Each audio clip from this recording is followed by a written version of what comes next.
আমার নামে জেসিপি ছিল। একটা জেসিপির দাম কত? 35 লক্ষ টাকা জেসিপি। দেখুন আমি বলে ফকির, আমি বলে ফকির, আমি বলে ফকির। একজন মন্ত্রী বিকাশ দেববর্মা কদিন মন্ত্রী হলেন,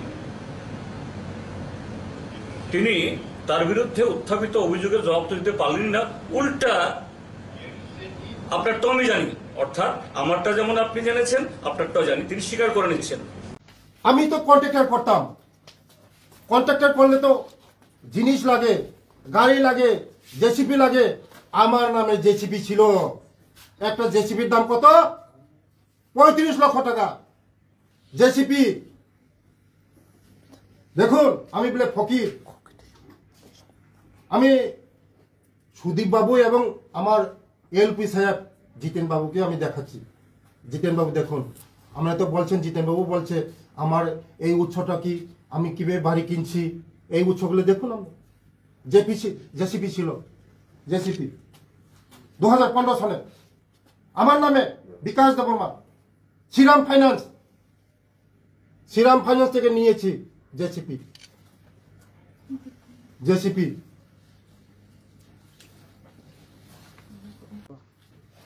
আমার অনেক বিজনেস আছে।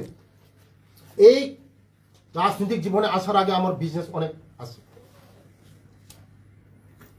আমার বাবার প্রপার্টি, আমার দাদুর প্রপার্টি 200 কানি, 200 কানি প্রপার্টি। দাদুর 200 কানি জমি আছে, জমিদার। আমরা অন্য দেশের থেকে আসি নাই, আমরা ভূমিপুত্র, এই দেশের ভূমিপুত্র।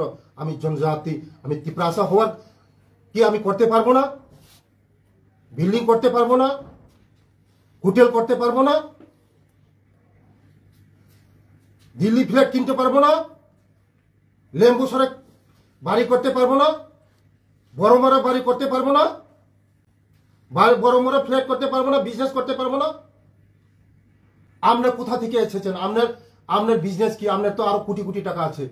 এই যে অনেল চুমনি বাড়িটা, কোটি কোটি টাকা সম্পত্তি কোথায় পেয়েছেন? আপনার নামে বেনামে আরো আপনার বর্মন বাবু, আপনার কোটি কোটি টাকা আছে। সুদে টাকা খাটাচ্ছেন আপনার। বয়ের নামে রিয়েল এস্টেট বিজনেস করছেন। কি উৎস আপনার?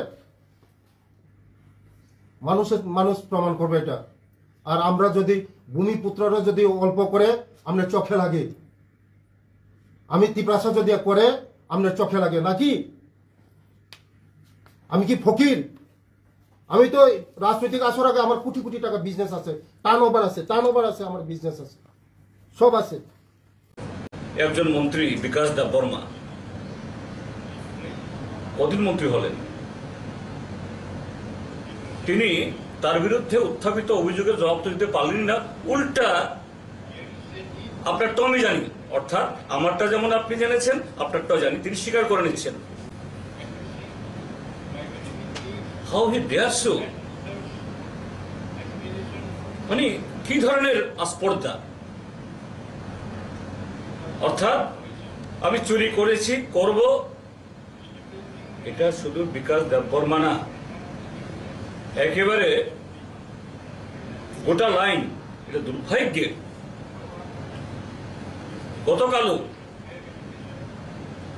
যেহেতু সুদীপ বাবুরা ছিলেন একসাথে, স্বাভাবিকভাবেই তারা ভেতরের খবরগুলো একটু ভালো জানেন।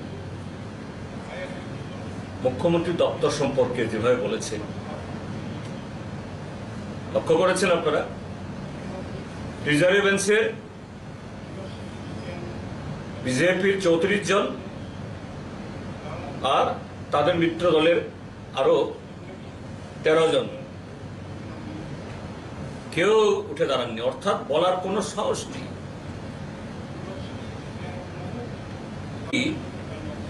আরো 3.5 বছরে কি হবে ত্রিপুরাজ্য, আমি ভাবতেও ভয় পাচ্ছি, আমার লোম দাঁড়িয়ে যাচ্ছে আমার।